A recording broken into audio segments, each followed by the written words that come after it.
राज्य निवडणूक आयोगाची आज पत्रकार परिषद होणार आहे। संध्याकाळी 4 वाजता सह्याद्री अतिथीगृह इथे ही परिषद पार पडणार आहे। महानगरपालिका निवडणुकांसंदर्भात निवडणूक आयोगाकडून आज घोषणा होणार आहे। याकडेच आता सगळ्यांचं लक्ष लागलंय। काल राज्याचं हिवाळी अधिवेशन संपलं आणि त्यानंतर आज राज्य निवडणूक आयोगाने ही पत्रकार परिषद बोलावली आहे। त्यामुळे महानगरपालिकेच्या निवडणुकांची घोषणा होण्याची शक्यता दिसून येते। त्यामुळे राज्यात आजपासूनच आचारसंहिता लागणार असा प्रश्न सगळ्यांना पडलाय।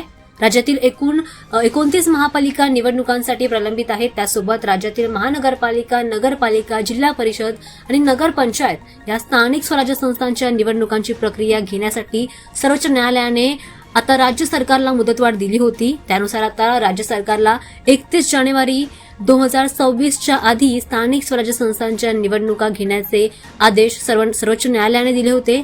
त्यानंतर निवडणूक आयोगाकडून स्थानिक स्वराज्य संस्थांच्या निवडणुकीची तयारी देखील सुरू केली होती।